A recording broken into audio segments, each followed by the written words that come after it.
It is often said that the root of all fear is the unknown, the dark, the other, the hidden. With that often comes the advice to hide your monsters.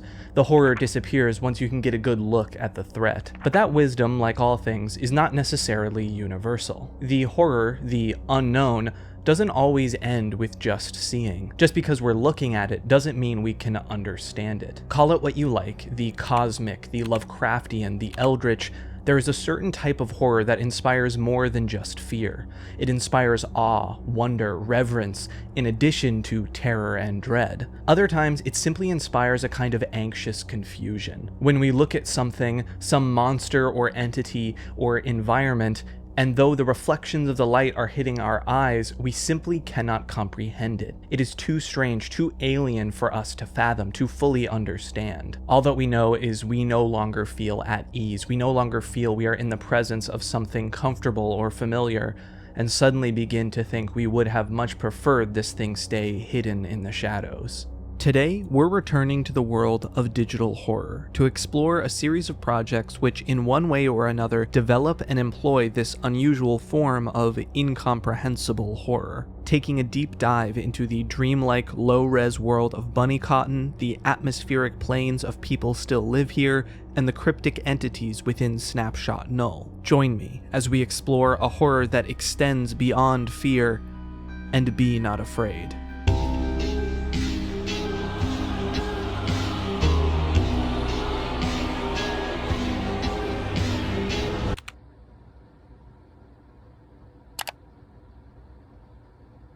This past February, animator and multimedia artist Sobog posted episode 1 of a new series known as Bunny Cotton. There's not really a clear narrative, especially in the beginning, so you're left mostly with a series of questions as you delve into this surreal world. So let's dive straight into that first episode. Coast. The camera floats downward into a dimly lit low-poly room. What seems to be a single green balloon floats in the air as a reversed, discomforting soundtrack plays in the background. As the camera settles, some vaguely humanoid shape half fades into view. Its body made up of simple geometry, the balloon where its head would be. The room is dark, and the figure is only half opaque, meaning its exact appearance is hard to make out, and the utter oddness of it makes it difficult to get a clear read on what this thing even is. Feels like looking at a shape in the dark before your brain has fully synthesized the information, stuck in that liminal space of seeing but not understanding. And before we can look for much longer, a loud rising tone plays, and we cut away. We are now on a plain of brick, nearby to some barren trees and a well. The title card for Coast fades, and our player begins exploring this low-res environment. Judging by the graphics and player movement, this seems to be gameplay footage of some kind of old-school PC game. Atmospheric guitar plays as the character wanders this plane, the low render distance making objects appear as if they're growing out of the thin air as they're approached. The player's movements are slightly awkward and unusual as they clip through objects and look around, sometimes sliding rapidly across the ground for seemingly no reason. Eventually, they come across these buildings, some sparse replication of a town. A few of the walls here seem to peer through into some other footage of the game, the sky and the buildings and the plain. All the while, almost indiscernible imagery keeps fading onto screen or appearing in the sky, surreal visuals adding to this sense of confusion and alienation from what it is we're looking at. Finally, the player approaches a half-sunken building on the edge of the plain, and these red dots begin showering onto the screen like raindrops, as a similarly red, mask-like face begins flickering onto the screen. The player plunges off the edge of the plane and into the abyss of the surrounding sky, as a clock slowly fades into view before the video ends. I want to say up front that this series is definitely one that benefits immensely from watching for yourself. It has this dreamlike quality that you can't feel the full weight of from just hearing about it. From the music to the imagery to the uneasy pace and movements, despite nothing particularly scary happening, there's an undeniable sense of unease, that everything is off, like a half-gone memory of a video game from when you were a kid, or a nightmare in which nothing particularly bad happens, but feels unsettling nonetheless. It's not all fear, though. There's almost a childlike feeling, seeing something you don't fully understand or comprehend, and the comments are full of other viewers sharing similar experiences and takeaways as well. While we're down here, let's take a brief look at the description. Party for bunnies, but not the coast of brick children. Again, hard to parse out exactly what any of this means, but even terms like brick children build on this vaguely familiar, nostalgic video game feeling, while still being completely inexplicable. Town. The dissonant, warping soundscape accompanied by acoustic guitar continues this episode as the player is once again on a plane. It's darker this time, the sounds more overwhelming, and the footage frequently stuttering and lagging. In the darkness, much of what the player sees is difficult to make out, with many of the objects appearing to render incorrectly. When we approach what seems to be a lamppost, we're met with a disquieting 3D character. Welcome, my name is Clifford, but you can call me Fipo. I am looking to share 2 wishes. With your new visitor? Yes or no? The player seems to select yes as Fipo backslides into the static before we seem to flicker back control of our character and the static dissipates. Suddenly, there's a scream and Fipo says, "Congratulations, help prepare dinner." Fipo's movements are unpredictable, shifting and teleporting around erratically as we wander off. And we are once again interrupted, this time by some strange 2D character. This one says nothing, but somehow the player knows how to deal with them, grabbing colorless rectangles from thin air with the cursor and maybe feeding it until it goes away. Eventually, the player stumbles into a maze-like area of rusted walls, where they find a large cylindrical object that seems to have the shape of maybe a person stretching out of it, like Han Solo in Carbonite. The player effortlessly clips through this object to find a large tree and Fipo again. "Hey buddy, you're looking creepy as hell as always." And again, after a moment, our player wanders off seemingly aimlessly before the video ends. Town is definitely the most unsettling to me. When Fipo first came on screen, it elicited an honest-to-God from me. The description of this episode reads, Episode 2, Town. When I left the coast, crows plucked away at my wrapper body cloak, sprout with coast on the island of brick children. So we are having some recurring concepts here. There's some connective tissue. Additionally, this video uses the chapter feature on YouTube, with the first section being titled Bricktown, then when we're introduced to Fipo changing to Welcome by Fipo, and once we clip through the wall, changing to lightpaste.jpg. I'm completely unsure of what significance those have as of now, so let's see if we can get any more information in the next episode, Cotton County. We open on a PlayStation-esque menu for the game Bunny Cotton. This is perhaps the most coherent the series has been so far, though the UI is still a little strange. Along with the normal new game, load game options and quit, we get this rotating level select, picking between Coast, Town, and Cotton County. Selecting Cotton County, we load into another level. Much like the previous, the player finds themselves in a sparsely decorated brick plain. This time, though, their wandering doesn't seem so aimless, as they pull out a cryptic map or diagram marked Region 01. In the bottom left, we see some rotating piece of geometry, almost looking like a slice taken out of some piece of terrain. We're looking for something, presumably?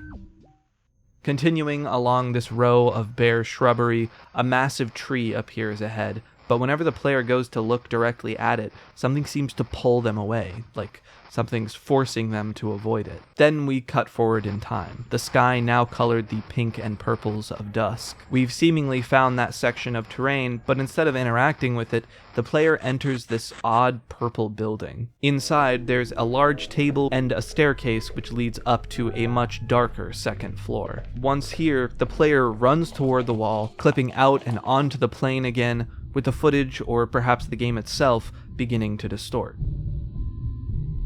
And then ending. This episode, though obviously still cryptic and strange, does seem to have a little more structure to it. We are actually seeing some kind of a video game with some kind of obscure objectives and mechanics. The description reads, Episode 3, Cotton County. Taste. Can you look into this house for taste?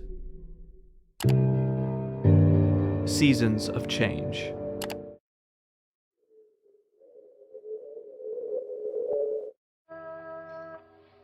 Looking a little different this time. A shifting mass of clashing colors. This time we have a new level option, Seasons of Change, and the player selects it. We load into yet another plane, much darker this time, with this snaking kind of character in front of us. As the player wanders past these spinning flowers and brick structures, we enter a building where we find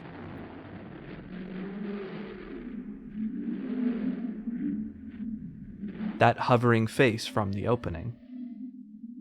Can a fly grow to see itself? 16 years left alone to watch the mountains crumble from the sky and through the town. I was made into a jar, sweet honey and kisses to lighten the old folk around. Once I removed my wings, I was placed upon a flower and grew into a fly. Children ripped and poked at my roots so I may never sprout for the elders. One night, I sent many sparks to each of the children's rooms, gifting the essence of nature's gift and power, banished from their homes for damaged function and immobile cocoons. The dialogue is a little hard to parse out upon a first read, but effectively passes on these themes of nature, stunted growth, and childhood. Next to the face, there's a note, a drawing of some kind of yellow character with the text, vegetable, oven, cat, bag, cow, filed, though I assume it's supposed to be field. Very cool. At the bottom of the screen, we see this is marked 2 of 8. Holy shit!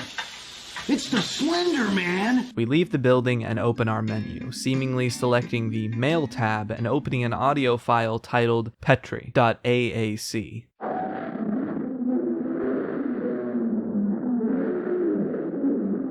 After listening to that, we come upon a new character, what looks to be a son with a bow tie. When you exit the stairway, you will not walk, a path will be set. And suddenly, the soundscape around us has turned decidedly more eerie, celestial even.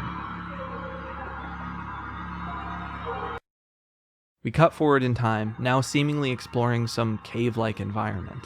Due to the low-res textures and often unusual geometry, it's often difficult to discern the nature of our surroundings in this series, or if there's some kind of real-life analog at all. Maybe this is just texture geometry, a space that exists for its own sake.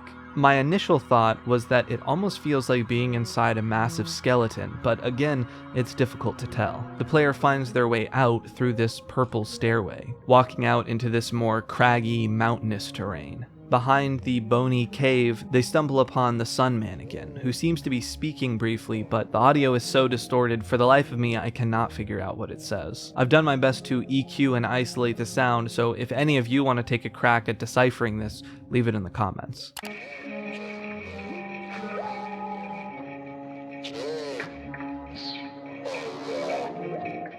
Walking to the edge of this level, the player ducks beneath the squared, seemingly skybox and falls into the black void outside. Instead of disappearing forever into the inky abyss, we're teleported back, now seemingly with the ability to fly and no-clip around. And as the player zips and zooms around this confusing landscape, a loud, distorted vocal sound slowly fades in over everything until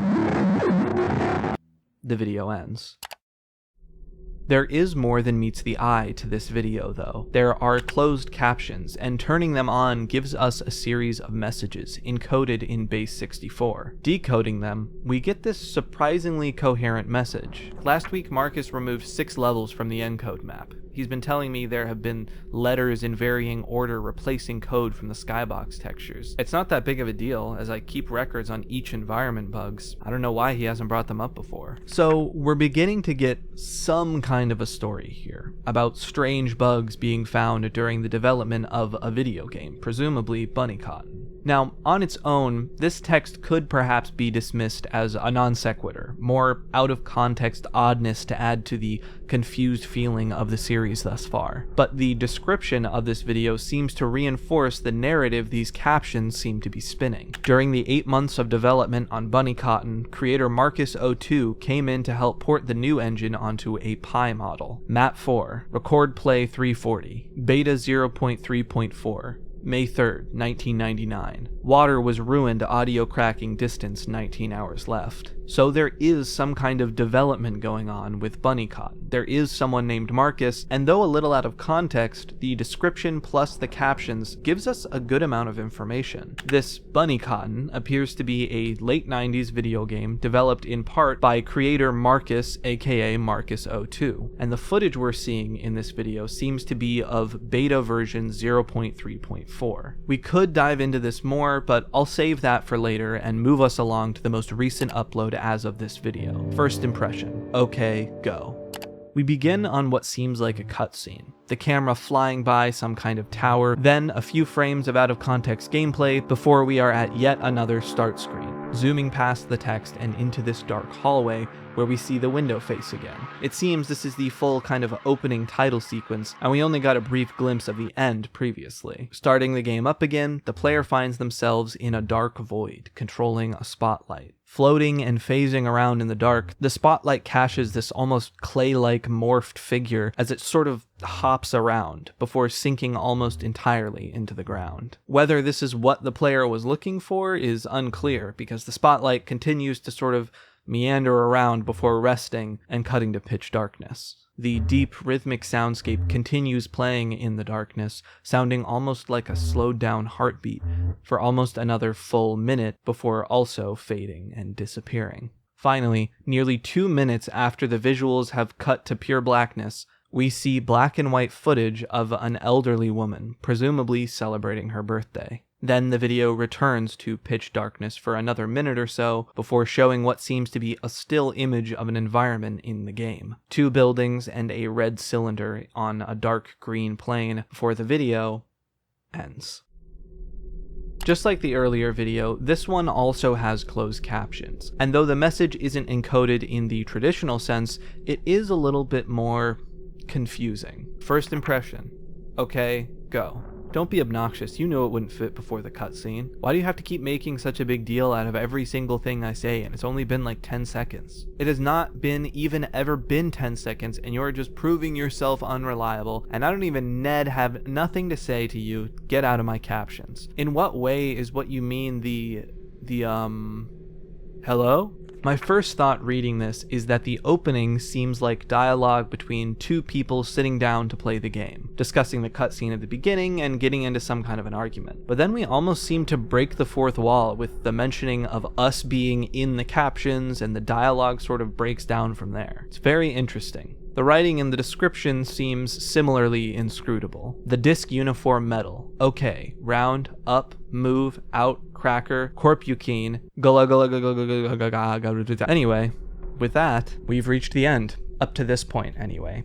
Despite the dreamlike, sometimes seemingly nonsensical nature of this project, I think there's a core of a story to unravel here, and even more so, because of its dreamlike surreal nature, there's a lot of unique thematic and emotional depth here, something which feels like it gets to the root of an experience or feeling. So let's take a closer look. First things first, I love this project. It is so atmospheric and unique and genuinely scary at times. The style and technical elements are all honed in so well, from the NTSC monitor warble to the game's graphics to the accurately 90s 2000s art direction to the cacophonous yet often beautiful soundtrack. Now, it's clearly taking inspiration from some places. I couldn't help but be reminded of Osamu Sato's work, the game Yume Nikki, maybe some Ina, and definitely a dose of Petscop for good measure. But it's able to so effectively be its own thing, its own bizarre, erratic, at times whimsical experience, that it feels all its own. I once again implore you to watch the series for yourself. It's not very long, and it is truly best experienced by watching through. With that said, let's see what kind of a story we can work out from the breadcrumbs it left us. To be fair, at least at this point in the series, Bunny Cotton seems fairly light on story, but I find it really interesting how it's slowly been drip-feeding these plot elements. When watching the first few episodes, I had kind of assumed this was more of a disconnected art project without a traditional web series narrative, which is still totally something I'm into, but when these storytelling elements started showing up, I was really curious as to how something as avant-garde, for lack of a better term, as this was going to pan out its narrative. And to be fair, a lot of that remains to be seen. I don't expect we've seen the last of Bunny Cotton, but for now, what can we unravel? Sometime in the 1990s, someone named Marcus, going by the username Marcus02, created a video game called Bunny Cotton. At some point in this process, a team was brought in to help continue its development. I make this distinction here between Marcus and the dev team at large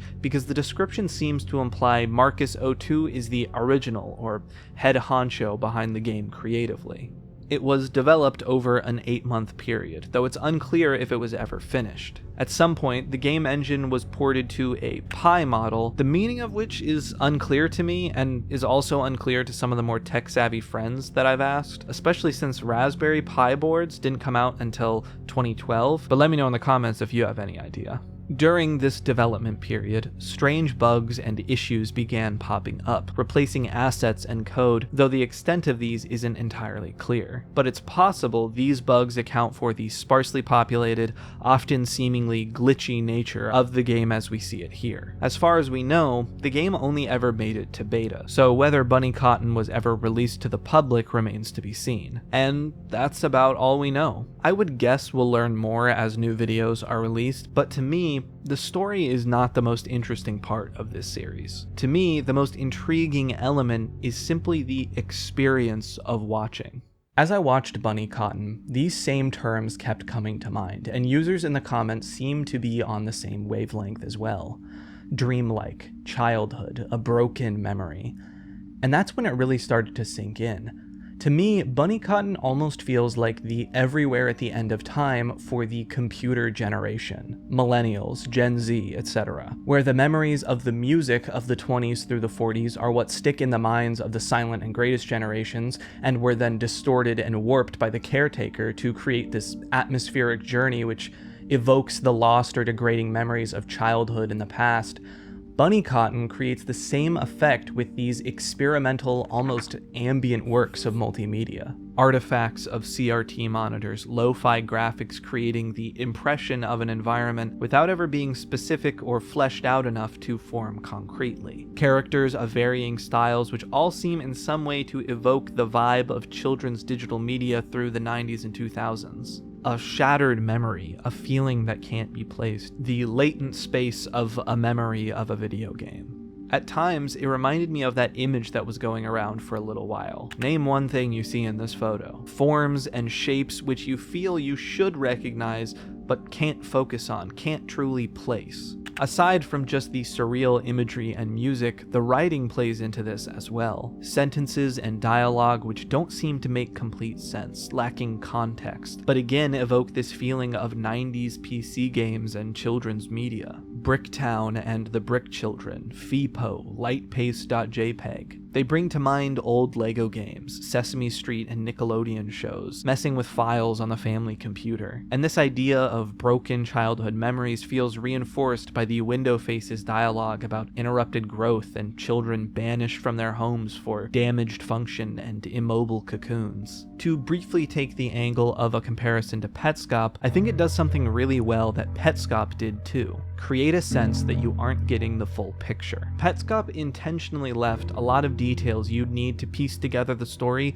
out of what we see in the series, leaving the viewer feeling confused and lost within the on-screen events. Bunny Cotton, in some ways, feels like it's taking that idea to the next level. It's difficult to comprehend the environment and events themselves. There's this recurring feeling of, what am I looking at here? It's difficult to explain, you kind of just have to experience it. One example might be the object from Cotton County. It's like, yeah, I think that's maybe some piece of the map, a tunnel, I don't know, it's just a thing. Or in general, there's the use of these shapes and surreal overlays, you just barely can't wrap your head around it. And these feelings of unease that Bunny Cotton is able to conjure is the exact type of unsettling, esoteric discomfort and fear we're going to be exploring with all of these series. Speaking of, let's step away from the bizarre world of Bunny Cotton and towards something a little more familiar. Minecraft.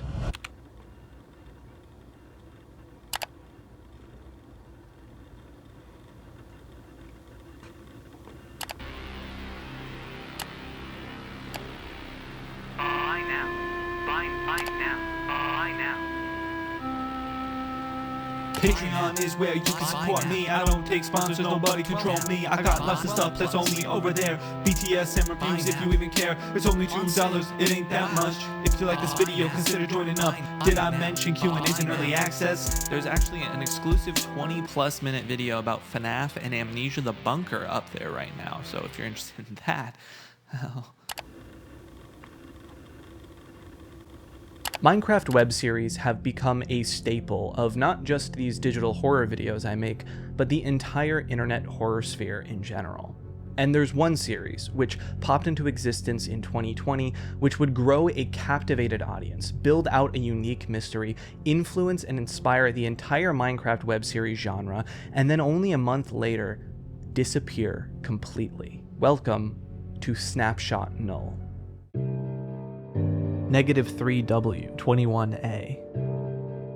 We begin with a bird's eye, almost spectator view of a village at night. But something's not quite right. The villagers float in the air, high above the village, and much of the architecture has been replaced with these pulsing red blocks. Then we see our player's point of view. Worth noting here, this player has a skin with a red shirt and black pants. We're not always seeing the same perspective throughout these videos, so it's important to point out when certain characters have recognizable traits. They stand in front of a few signs just outside the village. Don't climb the tower. Stay away. March 17th, 2020. Seaweed is good. January 21st, 2020. Yup. Dated signs like these are fairly common in Minecraft servers when players want to essentially tag that they've been here. And though some of these seem innocuous, some of the warnings seem pretty ominous. As they continue to explore further into the village, the player is startled by something strange.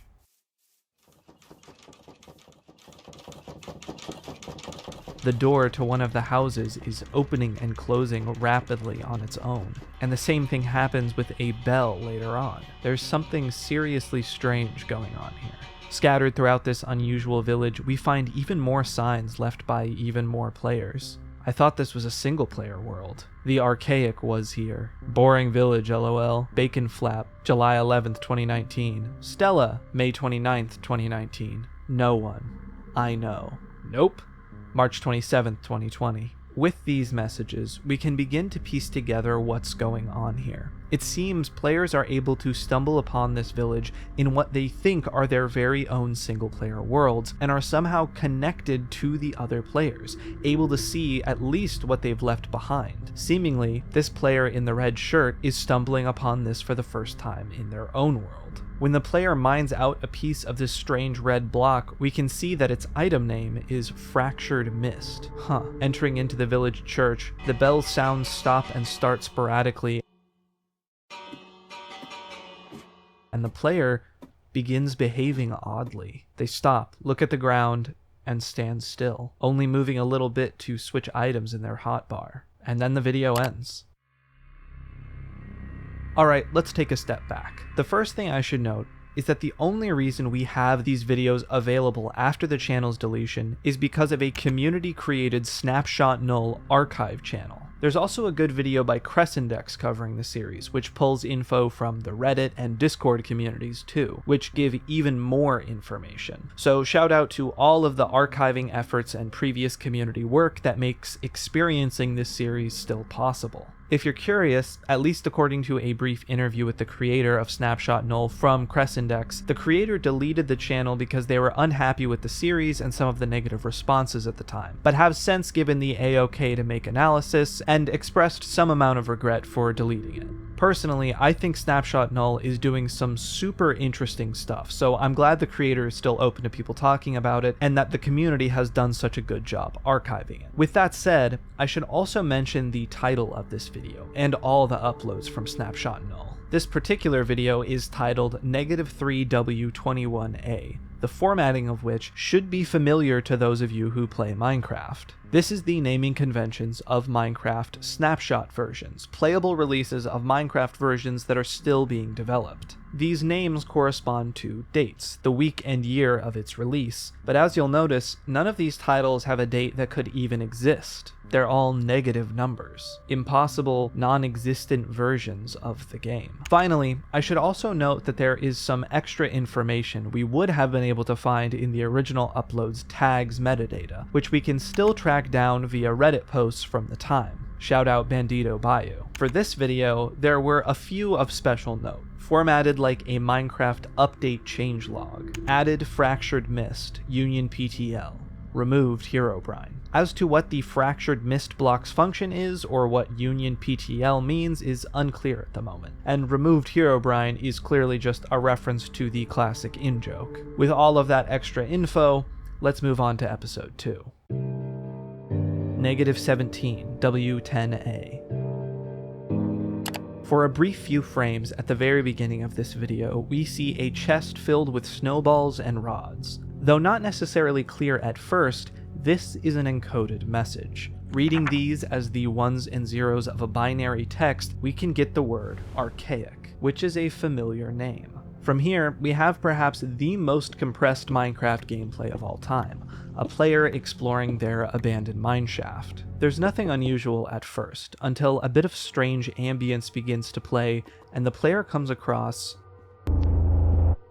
Bricks Goa. What is Bricks Goa? It's not really clear. It's a series of intersecting asymmetric rods and shapes, an odd piece of geometry just floating in the air. It has a name tag marking it Bricks Goa, but is otherwise completely uninteractable.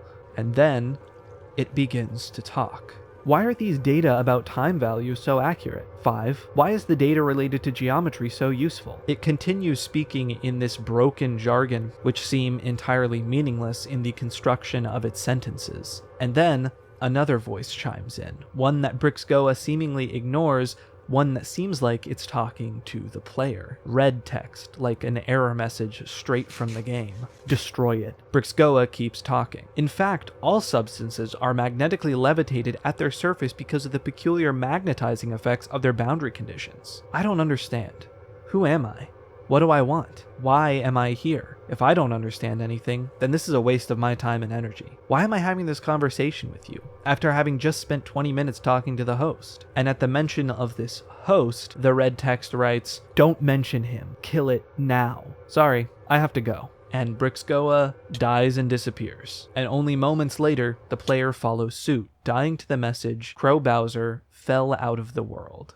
At the very end of the video, we can hear faint Morse code, which spells out, "Thank you. I'll let the host know." Who is this host?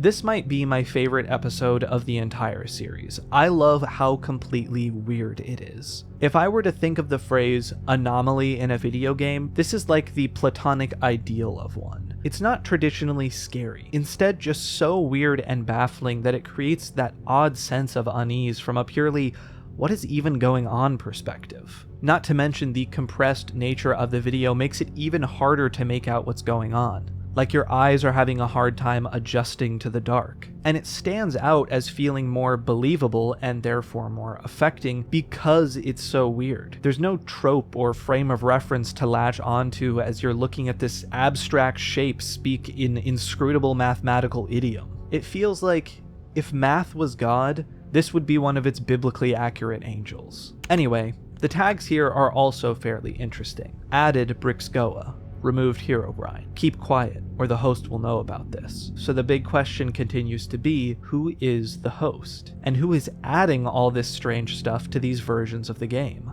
In order to find out, we can only keep watching. -7 W7A. This video starts out fairly normally. Pretty normal Minecraft gameplay, a player named Java Knight 67. They've set up shop with their wolf in a village, which seems fairly normal. The only thing really of note is that they seem to be pretty young, not appearing particularly experienced at the game, and talking to their wolf and other mobs in the text chat. The first sign of things being amiss starts when, out of nowhere, a diamond appears in Java Knight's inventory. Confused but delighted, they rush to place it in their chest and then continue to explore the world. Eventually, they come upon a cave with a spawn dungeon. Clearly afraid, despite the world seemingly being unpeaceful, they search through the dungeon chests and find a strange music disc, -7. Before we can reflect too deeply on this, Java Knight notices the sun is going down. So I'd say the most important thing about this player is how they've been continuously characterized as a friendly, cautious player who is definitely not a fighter. That will be important in a bit. Cutting forward, presumably the next day, Java Knight notices something strange in the distance. Some massive structure. Approaching, they find 2 towers emitting some kind of beam to an odd, staticky portal made of a purple material that doesn't appear in the base game. Each of the 2 towers have a locked iron door at the base, and Java Knight peers inside of one. But whatever they see has been censored for us. Strangely, Java Knight doesn't seem particularly fazed, and without much more investigation, runs back to the village. Back at home base, Java Knight creates a jukebox using their newly acquired diamond, and plays this new -7 disc. As the disc plays this eerie, staticky ambience, Java Knight seems to freeze, looking down at the ground, similar to the player at the end of the first episode. And then,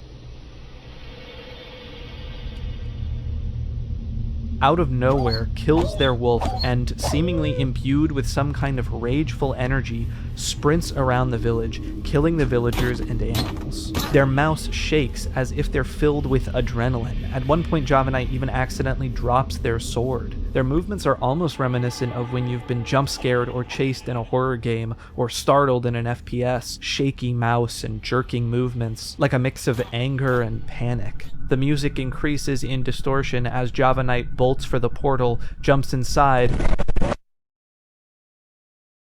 and the video ends. This episode is some primo, if a bit silly, creepypasta content. A music disc in Minecraft that makes you go evil mode. When I first watched this, my initial reaction was that it was a little bit goofy, and that's still true to an extent, but I think what is able to sell it for me is the way this kid is portrayed beforehand. It's actually kind of shocking when Java Knight ends up killing their wolf, and I can't help but feel bad. Like, this kid loves all the mobs and is so friendly. I can just imagine the guilt they're gonna feel if/when they come out of this rage mode. Once again, looking at the tags, we find the following.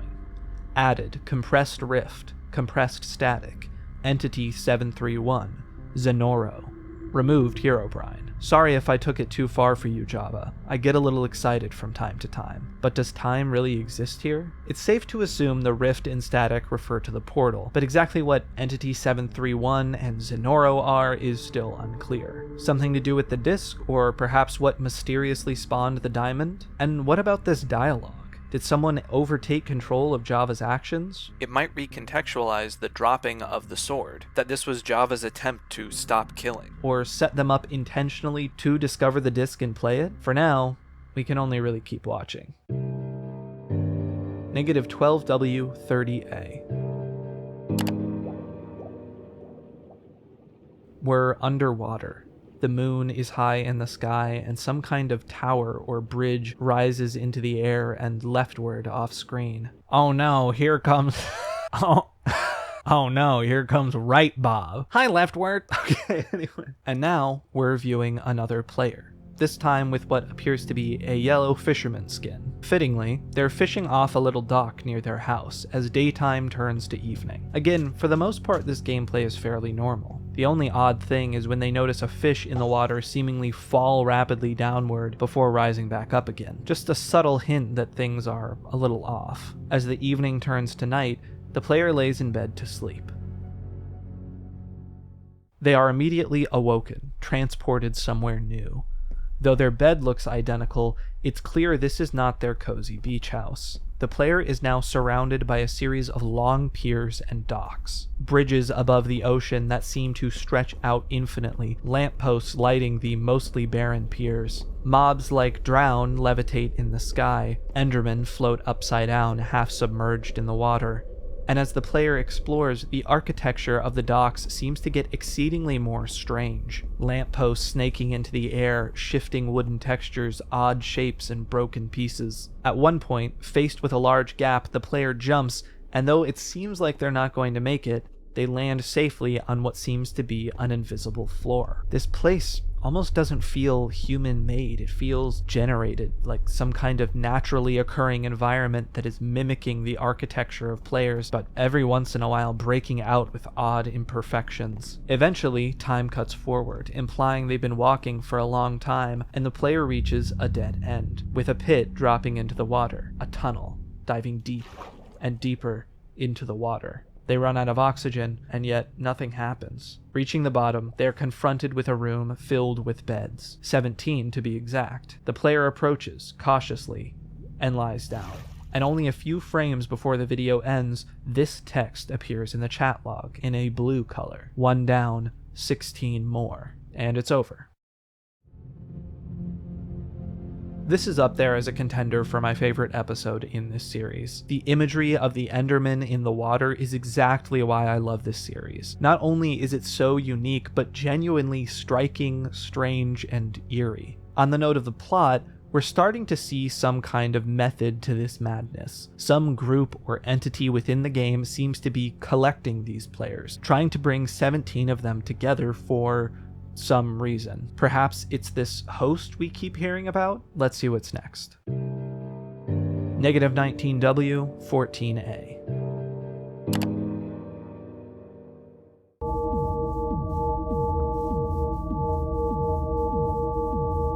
Driving ambient music that sounds like it could be straight out of Yume Nikki plays as we see the POV of yet another player, running around seemingly the same or a similar village to that of the first episode. The walls of the buildings have been replaced with a shifting dark green texture, and there are armor stands everywhere. The player seems in a hurry, with a hotbar full of these similarly dark green flowers called diminish flowers. They sprint from house to house, placing these flowers in the hands of various armor stands within them. Inside one, we see a whole family of armor stands, and a chest with a sign on it. Love you, Mom. See you soon. As the player gives the last of their diminished flowers to an armor stand, their urgency seems to wane. They disable their HUD and stop moving. And the video ends. Once again, the imagery here is great. I love how the armor stands almost feel like stand-ins for real people. Like this is some moment frozen in time, or a recreation of a real place where people were. It takes on a slightly more ominous tone with that sign. I can't help but feel a certain culty rapture vibe here. Like, I'll see you in heaven, Mom. Or like the planet Zorgonoid. The biggest question at play here is, what is the player here even doing? And why do so many of these videos feature the player going into this sort of frozen state, like the user has just taken their hands off the keyboard and mouse, or it's just spaced out? And I can't help but be reminded of Java Knight, with the frantic nature of this player's actions. Are these players all being overtaken by something? Well, we only have one more episode to find out. -7W, 7B. Judging by the title, this video seems to be some kind of a follow-up to the Java Knight video, so this should definitely be interesting. We open on a dark image of the disk with some flickering white lines below it. As far as I know, if there's a code here, it's never been solved. Then we cut to seemingly yet another new player. Oddly, they're missing health and have some XP, signs that they've been playing for some time, but have 0 items in their inventory. And something is very clearly wrong with this world. The time of day shifts rapidly, the sun teleporting around in the sky. The player approaches a familiar-looking village accompanied with a spooky cave noise. It's Java Knight's village, corrupted with large chunk errors and floating villagers. Yet again, players seem to be connecting to what should be single-player worlds, and something is corrupting them. Within one of these chunk errors, we find cutouts of an abandoned mineshaft. I can't help but be reminded of the mineshaft from the second video. Going to investigate, the player finds that inside of one of the mineshaft's cart chests there are 2 books. One seems to detail an account of someone who actually witnessed Java Knight's rampage, though they seem pretty unfazed by it. The most edgy crap I've ever seen, almost laughable. Kids do the strangest things. The next book contains lyrics from the song Francis Street by Kid the Band. I think the kids are gonna be alright. I know we've had to come back once or twice. Why are you looking at me so surprised? The song is a sort of slice of life view of growing up in small town suburban America, and though not necessarily a sad song, there is a twinge of melancholy backdrop to the perhaps absent parenting or addiction issues within the adults in these kids' lives that the song paints a picture of.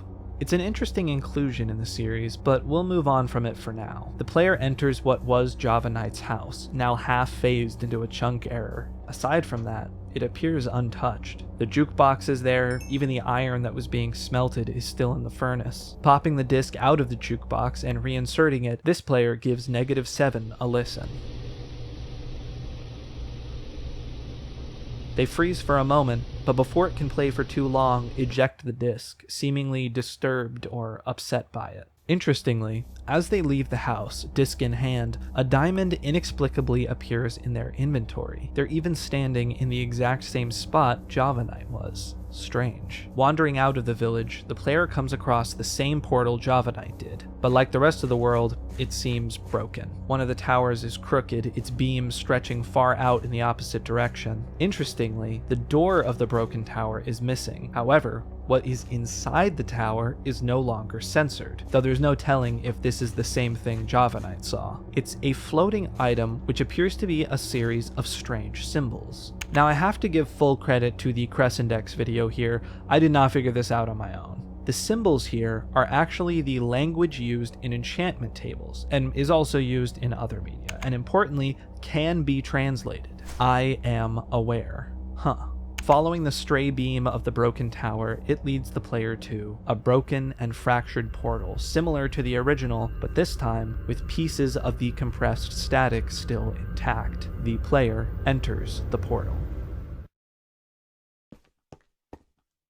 They find themselves in a series of hallways, made entirely from the materials of the portal. On the ground in front of them, there are a bunch of items. Familiar items. They're the exact ones Java Knight had in their inventory when they jumped into the portal at the end of -7W7A. RIP Java Knight. Rooms branch from these purple halls, the insides of which are pretty baffling. Rapidly opening and closing fence doors, stacked beds, infinitely falling armor stands, just as unique and unsettling as the rest of the imagery in this series. After passing through a room full of what almost look like miniaturized end pillars, the player finds themselves in a room full of static, with an end crystal in the center. Almost as soon as they approach, a series of messages begin to appear at the bottom of the screen. Logs of some kind of experiment. Okay, so I was under the impression that the only archive that existed of Snapshot Null was the Snapshot Null archive channel. It turns out that there is a channel called Cheeto that has done HD re-uploads of the videos. I kind of thought that some of the compression just came with the videos, that they were uploaded in that resolution in the first place. But apparently that is wrong. I've already edited 99% of this video, and I don't want to have to go all the way back and re-edit with the new HD ones.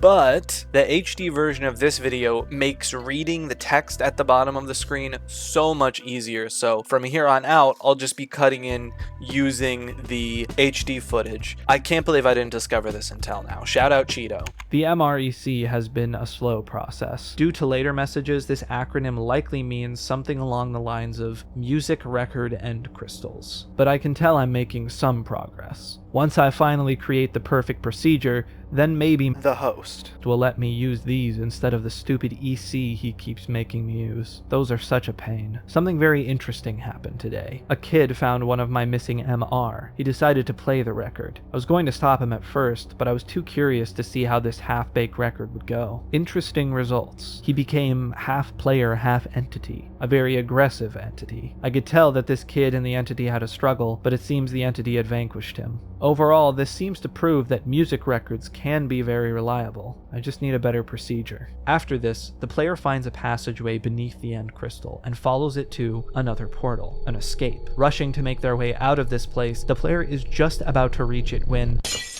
it shatters. They're stuck, and familiar red text appears at the bottom of the screen. You are going nowhere.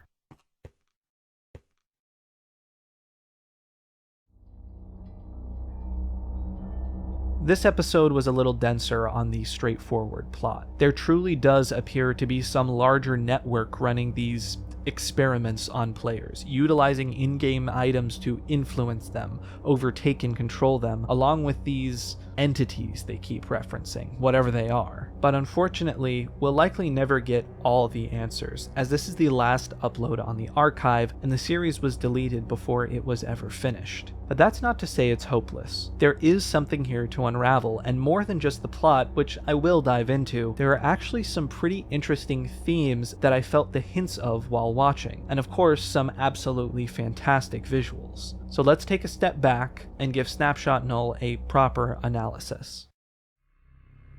Alright, so to be fully honest, the story elements of this series are the piece I'm least interested in. To some extent, I don't usually find the kind of sci-fi experiment narrative stuff to be super compelling, just as a matter of personal taste. But I do like how a lot of those story elements are communicated.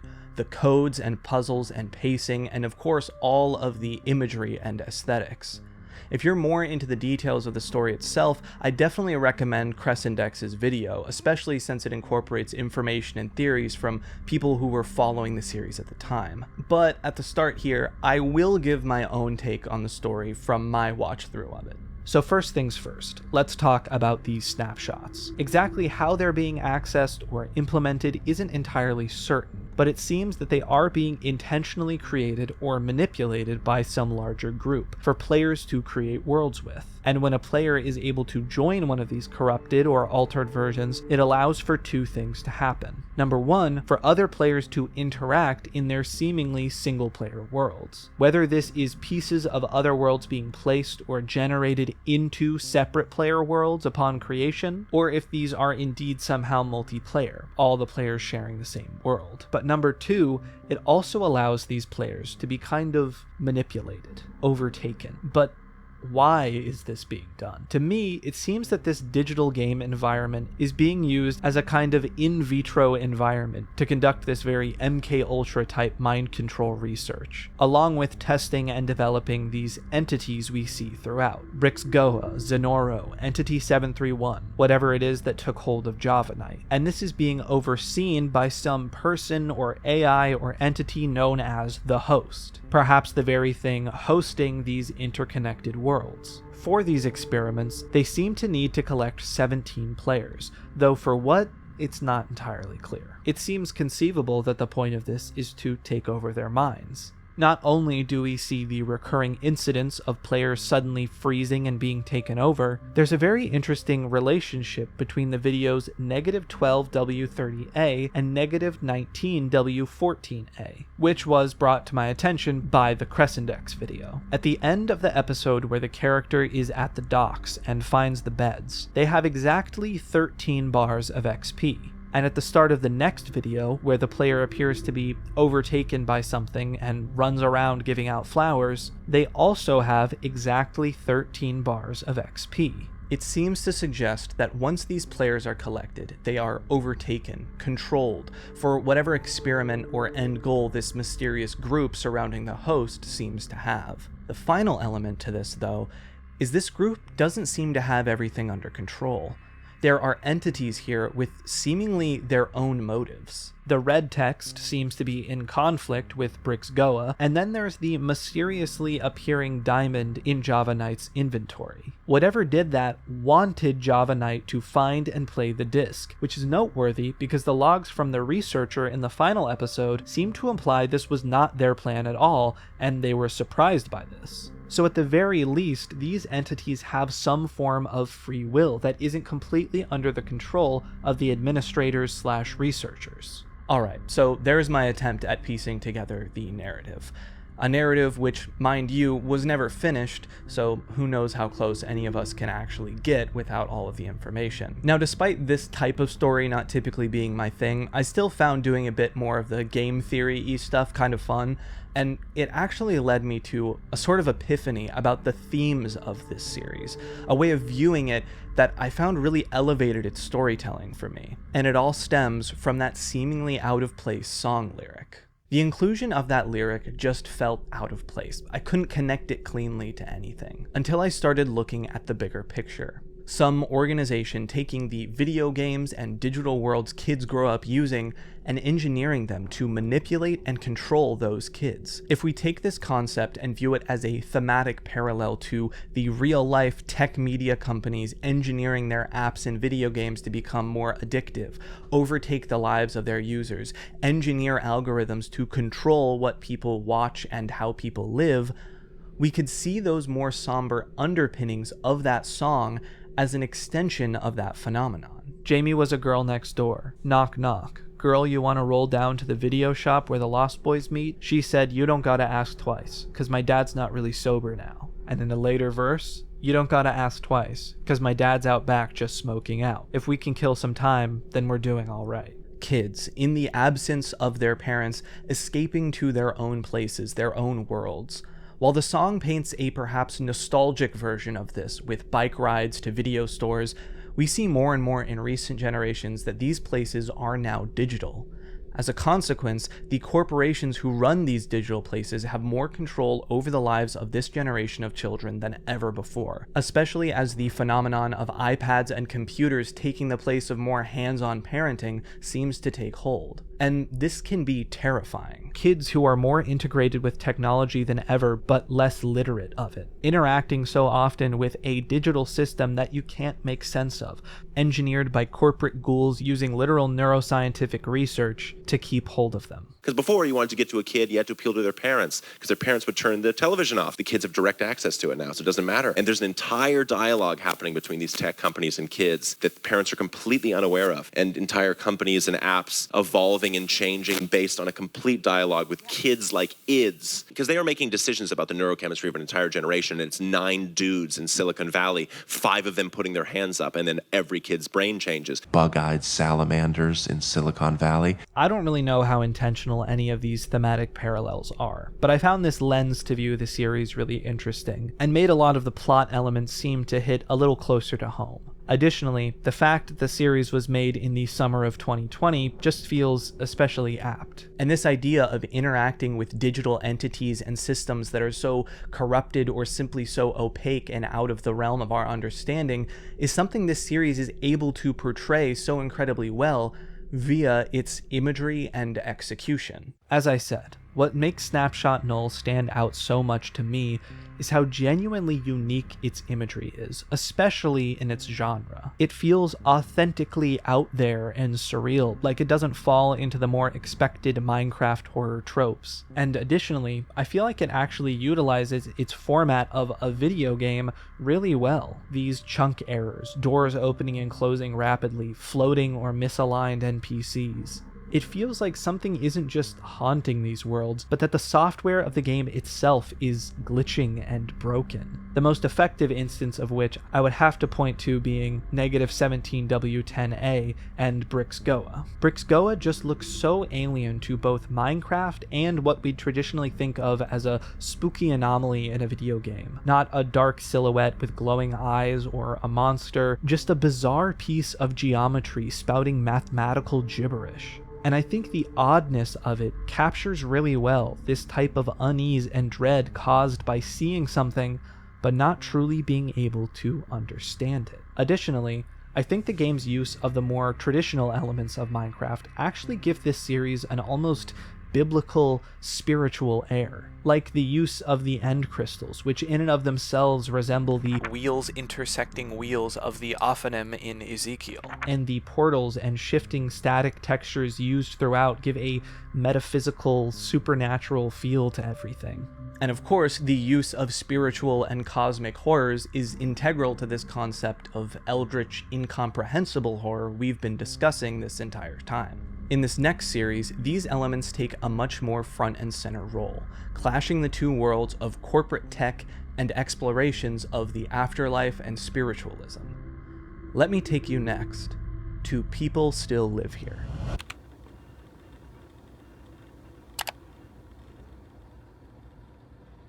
People Still Live Here is yet another series by the prolific Kane Pixels.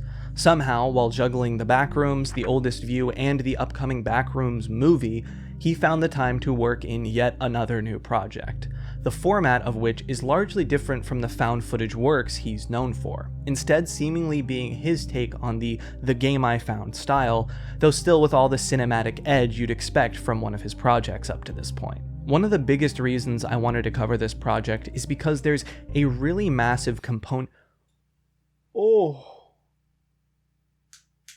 Well, no more edge light, the bulb blew up! One of the biggest reasons I wanted to cover this project is because there's a really massive component to the series I haven't seen a lot of people really dig into, as well as a connection I haven't seen even mentioned yet, which I think ties together the series' themes thus far.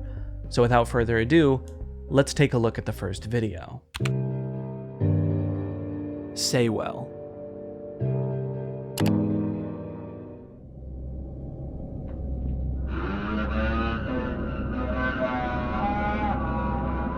The first entry opens with the sound of slow and distorted singing, as we see assorted close-ups of some mechanized toy, specifically a Laugh-In Head. One of these. Yeah, leave it to Kane Pixels to include a novelty post-war spitting toy as a core visual element in a web series. Along with this artificial plastic face, we also cut to close-ups on an older man, lying on the ground. Slowly, he closes his eyes and we see the sky, and begin to hear static? Taking a look at the spectrogram for this audio, we can see this is actually Morse code, which spells out the following poem. And now my body has become one with a faraway land. I am the meadow and the sky all around. You work on the land, and so you work for the land, and in return the land accepts you. You may think your work is finite and conclusive when the time comes to depart, but the land will always remember what you gave to it, and in time, you and your work will live on through the land. Though very striking, there's not a lot to take from this video without the context of the later entries, aside from the poem seeming to imply the older man we saw has just passed away. So let's move on to the next entry. People Still Live Here, version 8.3, 2005 gameplay. We open on the launch screens of a video game, Marathon 8 Software, Inc., and an introduction. This interactive video game is a comprehensive reconstruction of the events experienced and documented by Clifton J. Saywell between 1934 and 1946, in memory of Clifton J. Saywell. So that's the setup. The things we see within this video game are supposedly reenactments of true events. It's somewhat safe to assume the man in the previous video was Clifton Saywell. And it's also worth noting that World War II occurred smack dab in the middle of these events. Let's see what this game has in store.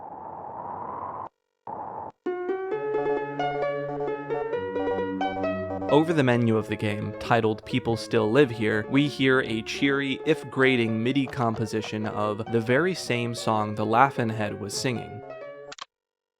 Starting the game, we see this message before loading in. You lie awake, unable to take your mind off what you discovered in the swamp. Tomorrow, you will return to that place. Do you remember the overgrown man from when you were a child? He said you must go to the meadow alone. You always wondered what he had meant by that. A clock chimes, and we fade into the game. We're in a low-poly environment, a swamp. Just ahead, there's what appears to be a Wampanoag Witu, which the player enters to find a staircase leading underground. They descend the stairs into a concrete hallway lit with harsh blue fluorescent lights.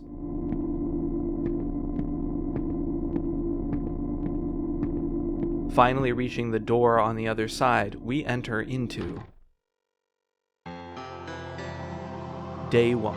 The doorway seems to have transported us to these massive, seemingly endless fields overlooked by blue skies. I would hazard a guess that this is the meadow. The goal of the game is simple. Find all 3 items and leave before sunset. A wampum belt, a belt made of shell beads used for a variety of purposes throughout northeastern indigenous tribes and cultures, a watch, and a compressor. I actually think I stumbled upon the exact compressor in this image. It's a BLDC compressor used specifically for water aeration of ponds. Perhaps related to the swamp from earlier? I don't know. With the objective set, the player sets out to explore. The only sound is the wind and footsteps, and aside from a windmill and some trees in our immediate vicinity, it's hard to see anything other than endless rolling green hills. It's peaceful, but very eerie. The first item, the watch, is found beneath a nearby tree, where a picnic blanket has been laid out. That wasn't too hard. Wandering out into the fields, the player stumbles upon a lone yellow house. Its saturated colors feel like they should give it a bright feel, but there's something about the dirtiness of the wood texture that makes it just a little off. Inside, the wind is muffled, and the light coming from the windows is warm. The atmosphere here almost reminds me of Mist, or when you're taking shelter in the long dark. The muffled winds and dimmed illumination. Paintings and bookshelves adorn the walls, and a strange diagram rests on the desk, showing these intersecting lines of blue and yellow hoops with a red arrow crossing through them. I'll have to keep that in mind, I guess. Out into the fields again, the next item, the wampum belt, is found on a bench by this lone fountain. The distance between these landmarks seems entirely impractical from a city planning perspective, that's all I'm saying. Cresting over a hill, the player finds the aforementioned blue and yellow hoops, and using the arrow as a guide, finds that it's pointing them toward some massive building far in the distance. Without any other direction, they begin the long walk over, and on their way, encounter something strange. That's, railroad crossing signal? Is it alive? Well, it's gone now. Reaching the large fenced-in building, the player has to travel through this conveniently located subterranean tunnel to make it inside. And entering the front door, it seems out of place. A large office building with a snaking corporate logo, and oddly enough, it's not a fictional one. It is nearly identical to the logo used by Equinix Inc., a real-life data center company, one of the largest in the world. It's very odd. When the player tries to open a door nearby, the footage seems to freeze, then cut ahead. Whether this was intentionally cut out to censor something, or a bug caused by trying to open the door, it's definitely strange. Ahead, the player opens a mechanized door to a server room and is met with a straight-up guy. Oh, thank goodness. Finally someone has opened the door. I've been stuck in this room forever. The shepherd's not mad, is he? I was just trying to look at the computers to see where my favorite people were moved to. It's been a long time since I've read computer words, though, so I can't figure out how to get their location out of the machine. I think it's time for me to go home. Thank you for opening this door.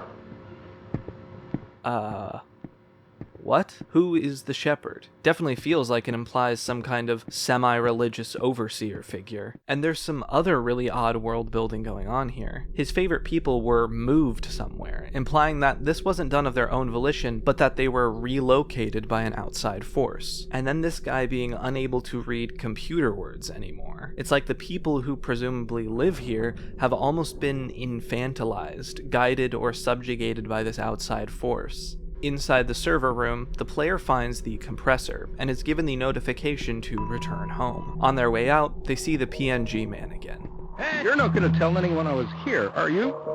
I mean, you're technically allowed to, but I would really appreciate it if you didn't. I don't want people to think I'm spying on their thoughts. It is important to respect. Okay, I'm sorry, that's hilarious. Putting aside that this man was just kidnapped by a living train signal, the implication that people might think he's been spying on their thoughts seems to imply the data being stored in these servers is pretty intimate, the very minds of the Meadows residents. Going back to PNG Man's fate, I don't get the impression that this train signal is in fact the Shepherd, so I would have to assume it's some kind of agent or proxy of the Shepherd. On the way back home, the atmosphere feels different. Though before it felt eerie but otherwise peaceful, the tension that this crossing signal could appear out of nowhere is palpable. With nowhere to hide and the entity many times faster than our character, we are entirely at its mercy. As the windmill and trees near, the sky begins to dim, and a moon icon signifying the approaching night flashes on screen. Just as the player approaches their stone house, the crossing signal entity appears, and is only a second away from reaching them when they successfully escape inside.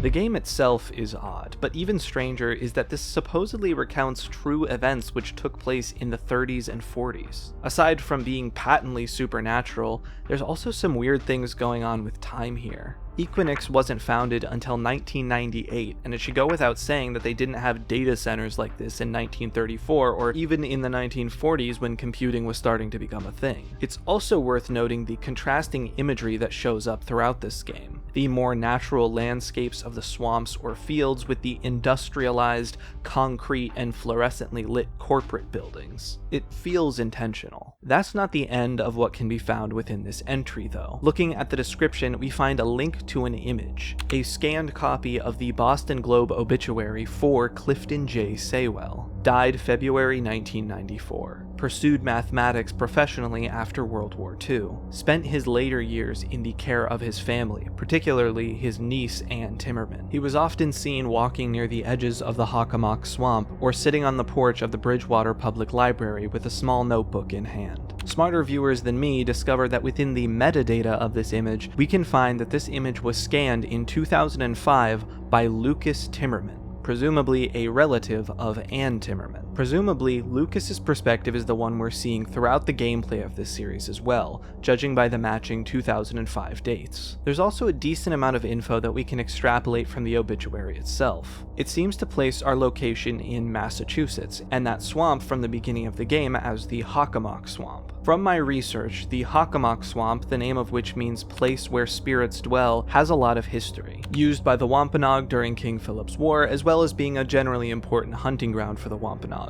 There's also a slightly darker side to its reputation, as it's said to be one such location where the deity Hobomok dwells in, a deity of death and disease. Additionally, it sits at the center of the urban legend of the Bridgewater Triangle, a supposed hotspot of UFOs, spirits, and other supernatural phenomenon. We'll get more into the details of the Hockomock later, but for now, it does seem to make sense for the type of place you'd find a portal to a strange other world. If this game is to be believed, and the obituary's mention of Clifton Saywell's association with the Hockomock seems to reinforce this, Clifton Saywell discovered this portal sometime before going off to war in World War II, and it's also maybe worth noting that he went into mathematics and human computing after the war. Interesting, considering he seemingly discovered a computing data center from the future. Alright, trying to keep all this information in mind, let's move on to the next video.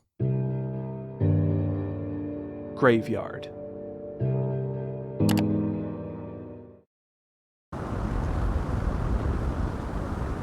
We're not in a game anymore. The person recording stands in a field of rolling hills, just like the ones that appear in the game. The wind blows and there are windmills scattered throughout, though noticeably more modern than the one we see in the game. It feels safe to assume that this is the meadow. Sunken in the ground nearby are a handful of crossing signals, like, well, a graveyard. And that's the end. The purpose this video serves seems to be twofold. Firstly, confirming to us that the events of the game are at least partially real, and that people are still able to get there. That it seemingly isn't only something Clifton Saywell had access to. Otherwise, though, it doesn't provide many more answers. let's move on. People Still Live Here, 2005, Day 2 gameplay. We begin Day 2 just like Day 1, with 3 new items to collect: a feather, a sundial, and a bowling ball. There seems to be some kind of pattern to these items. The watch and sundial of course go together as timepieces, but the other 2 are a little harder to parse out. The feather looks to be a turkey feather, which could again connect to the Wampanoag, turkey being plentiful in the region, turkey feathers used in the creation of various items by Wampanoag artists and craftspeople, and also possibly being relevant as a widely recognized symbol of Thanksgiving, which was specifically between the English pilgrims and the Wampanoag, though it's really unlikely that turkey was actually the main dish there that day. So there's some kind of a connection there, but the connection between a compressor and a bowling ball, I have no idea, to be honest. Either way, it doesn't seem like we have the full data set to be able to put that together. Today, the field seems a little more populated with landmarks, new buildings and structures, and even a hot air balloon. On the way to the hot air balloon, there's this well with a pair of shoes next to it and a sign that reads, "For visual use only." Weird. Approaching the balloon, we find a PNG clown right below it, at a balloon stand. Bad news, buddy. These are my last balloons. I'm gonna have to keep them to myself. Say, you wouldn't happen to know Anne the painter, would you?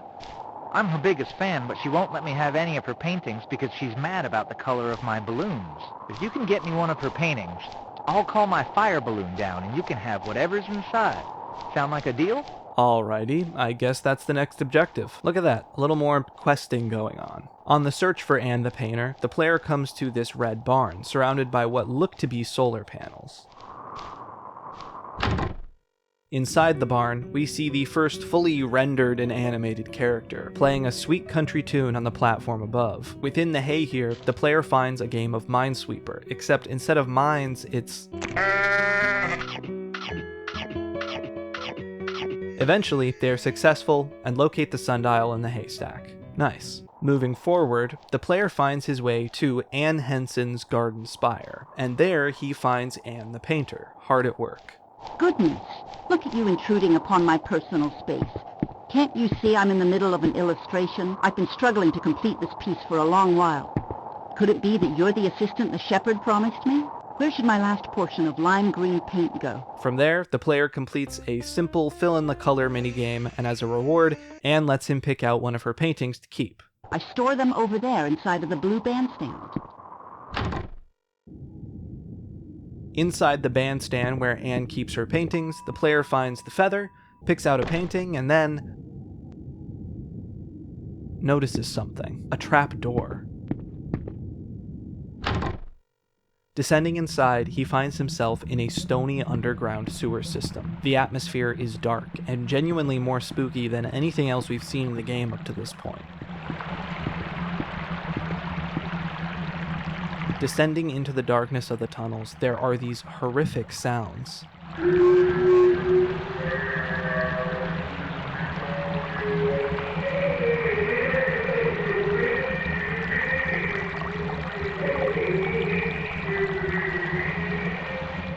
Is this crying?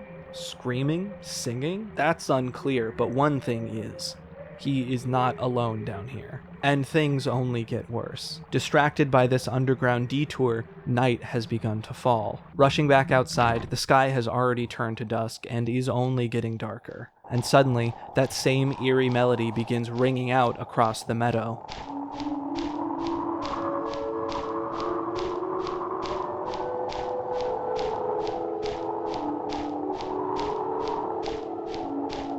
And when the sky has shifted all the way to the darkness of night, the player is met with an ominous warning. The shepherd is coming. Trying to make his way home as fast as possible, the player finally gets a glimpse of the shepherd. A towering, dark figure, cloaked in black and carrying a shepherd's crook. It's not quite as fast as the crossing signal, but it gains on the player nevertheless. He makes it to the stone house, once again mere moments before he's caught. Despite not collecting all of our items, we're still greeted with a cheery celebration for our accomplishment. 2 out of 3.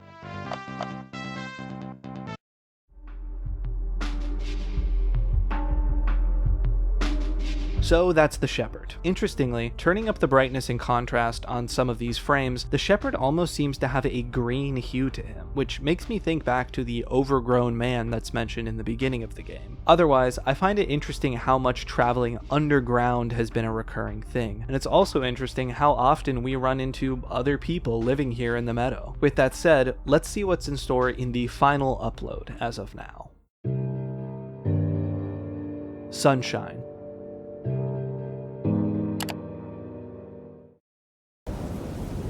We once again seem to be in the meadow, in real life. In the distance we can see some structures, something that almost looks like a bunker and a telephone pole.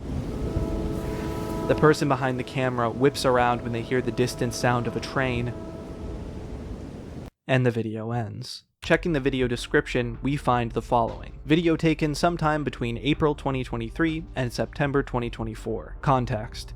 Previously unimpacted individual is granted natural passage to Meadow Outland Steps, uncertain locality, via derelict structure in Northern California, USA. Additional footage was found along with this 18-second clip and is currently being reviewed for potential release. Very interesting. Firstly, it appears there are even more entrances into this meadow across the world. Northern California and Massachusetts are literally across the entire country from each other. Presumably that bunker is the other end of the derelict structure this person found the portal within. Additionally, from the way this text is written, it seems to imply some organization has taken to, at the very least, monitoring the phenomenon of the meadow. I am very much looking forward to seeing this supposed additional footage, though I imagine that won't be for a while. With the Backrooms movie in full production, I don't imagine Kane Pixels will have the time to come back to this for a little while. So while we wait, let's try to take a deeper dive into what we have so far.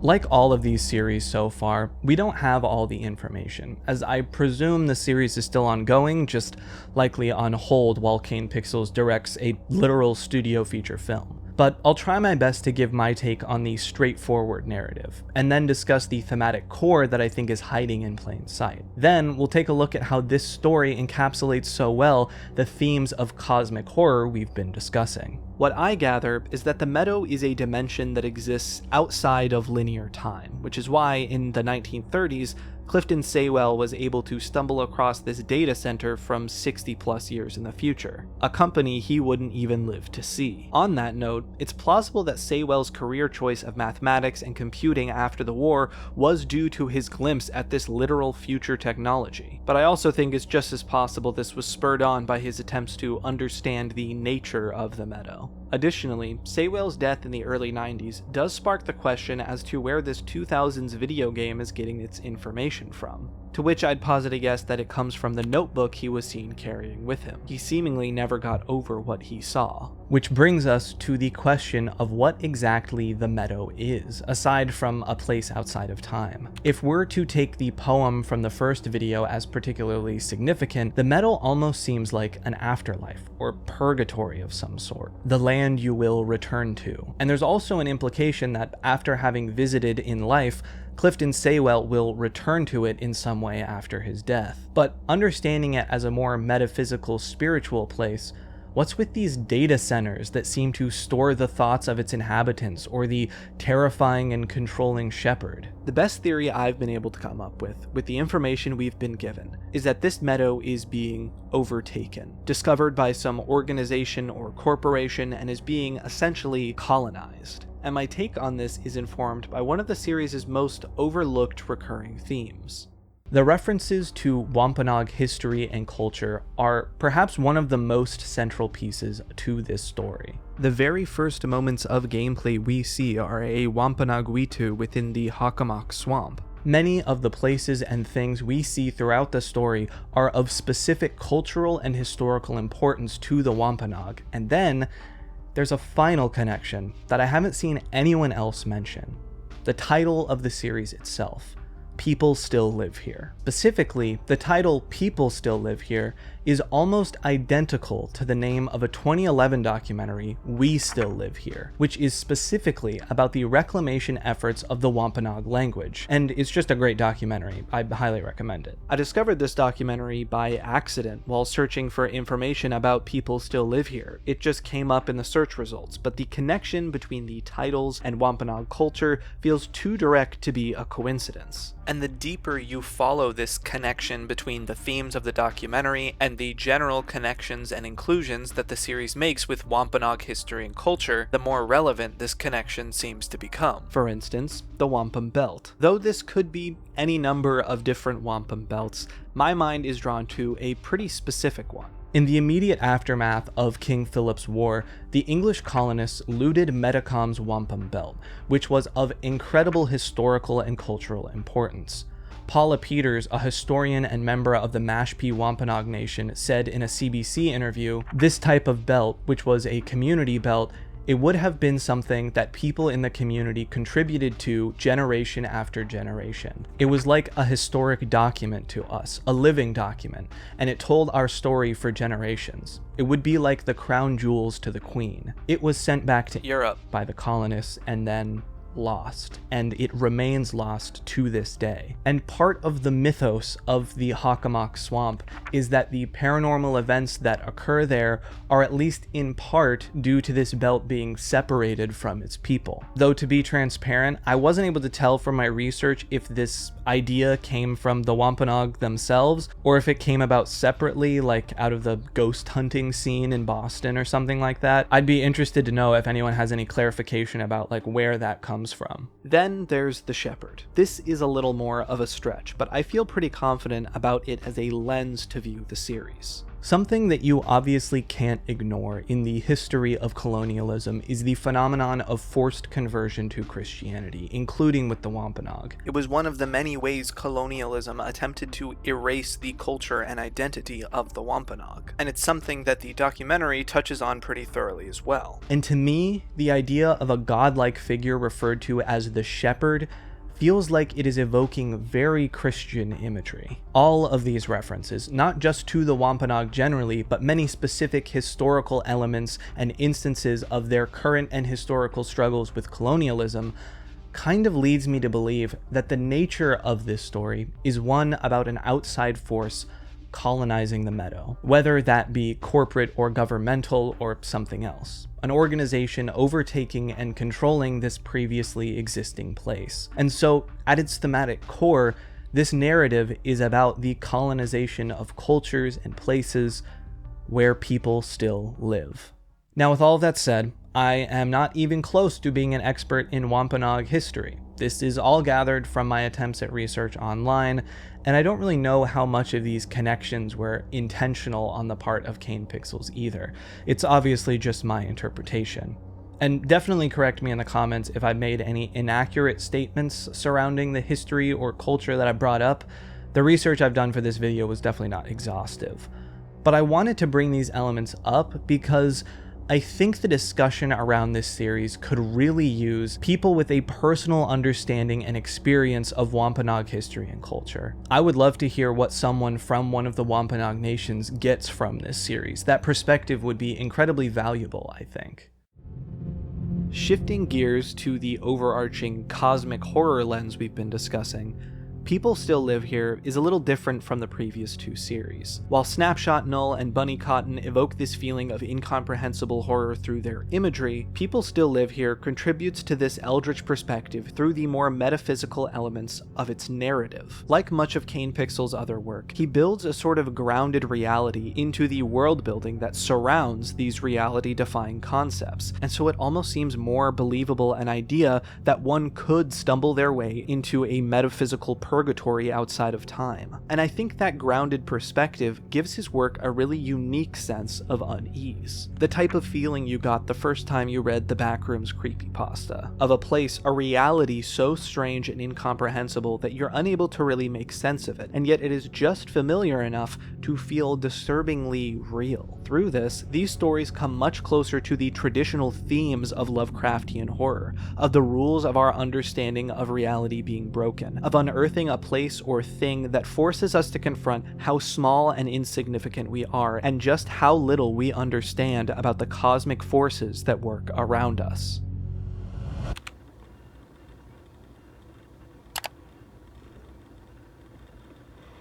Throughout this video, I've been using the language of cosmic horror and be not afraid, the kind of talk we'd typically associate with Lovecraftian horrors.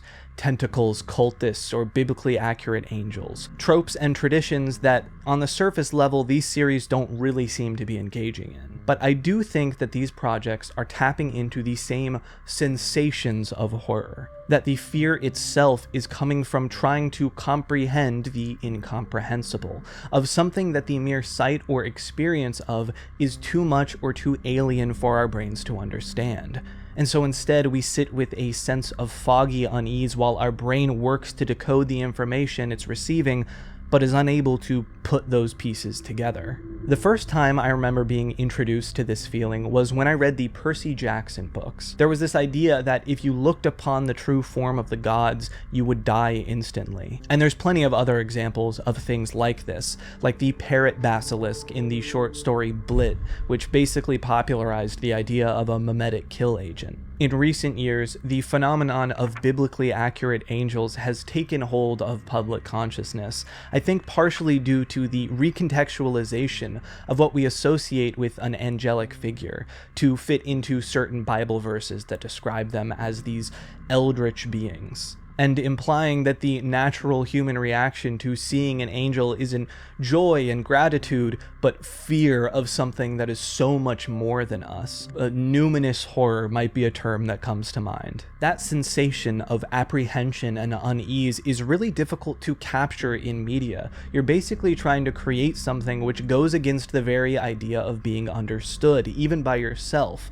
But it's something I think these series do particularly well, in various ways. Additionally, despite coming from largely different sets of genre conventions, I think there are some similarities between these projects and the roots of Lovecraftian horror, and the whole genre of weird fiction. Now, I'm not really an expert in literary history, but it's my understanding that the genre of weird fiction emerged out of Gothic horror, and evolved into the supernatural, Lovecraftian style we understand it as now, blending genres of science fiction and fantasy, and focusing on monsters and concepts alien to much of European horror at the time, subverting the more expected tropes of the genre before. In some ways, I think we're seeing that same kind of evolution in some aspects of these series. The idea of breaking from the traditional tropes of internet horror, the monsters or imagery we know, and developing a unique style that creates a new sense of horror, because of its estrangement from what we expect. Whether that be the incredibly unique and often niche touchstones and inspirations that Kane Pixel's works often center around, or a unique take on the aesthetics and scares that focus more on the obscurity of the language and imagery, like in Snapshot Null, or going completely experimental and including almost zero traditional scares, focusing instead on creating an ambient atmosphere of weirdness like we see in Bunnycott. And interestingly enough, I think that some of this influence comes from a related subgenre of internet art, weirdcore. Off the bat, weirdcore is in fact different from weird fiction. It's a sort of surrealist internet art movement, which has a very particular look to it, often drawing from the look of 2000s digital media. Digicam photos mixed with low-res glitter GIFs and old OS UI. And despite the bright colors and saturated imagery, the main emotion associated with this movement is dread, unease. The contrast created by its eye-straining, surreal imagery and the often unsettling or threatening implications these scenes come with, often created by the captions or poetry that come along with them, creates a very similar sense of fear we've been discussing, as this surreal style is often used to explore themes of trauma and disassociation. Eyes and eerie landscapes appear often, and you'll even see a decent amount of biblically accurate angels here too. And albeit in a different way, weirdcore seems to examine some of the same ideas weird fiction does, but in a more grounded sense. They explore how it doesn't take a tentacled monster to make you feel you've broken with reality, that difficult experiences can be just as scary and incomprehensible as something supernatural when you're a kid. You don't need to stray into the worlds of myth and monster to know what that feels like. I bring all of this up because I think weirdcore is influencing, even in more subtle ways, a lot of really interesting internet horror projects, if you know what to look for, including some of these, or at the very least, they're both taking from similar wells, like liminal spaces and Y2K digital aesthetics. I know it was kind of a detour, but it's an art movement that is uniquely of these new generations growing up on the internet, and I think it deserves a more serious analysis, academically even. I don't know, maybe I'll do that someday.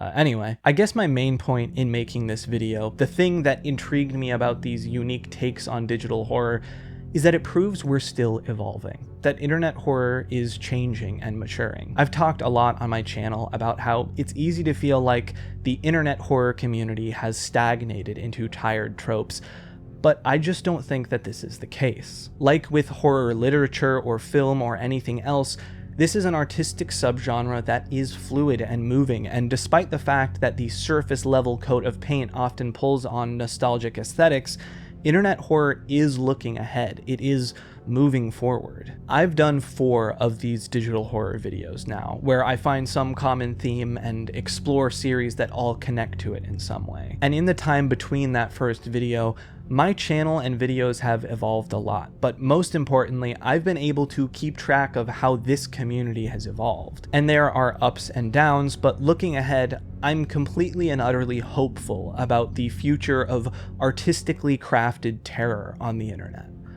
So, be not afraid. Thank you all for watching.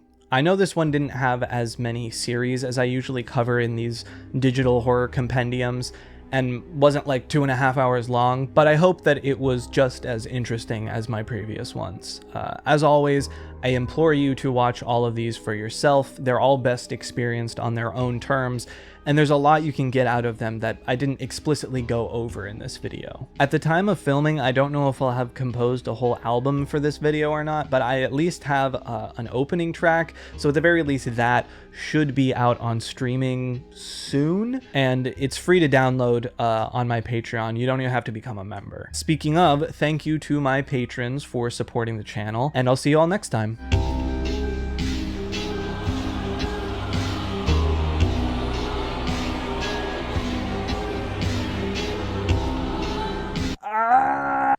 In like two takes. They call me Two-Take Johnson. 'Cause I got a big Johnson. Okay.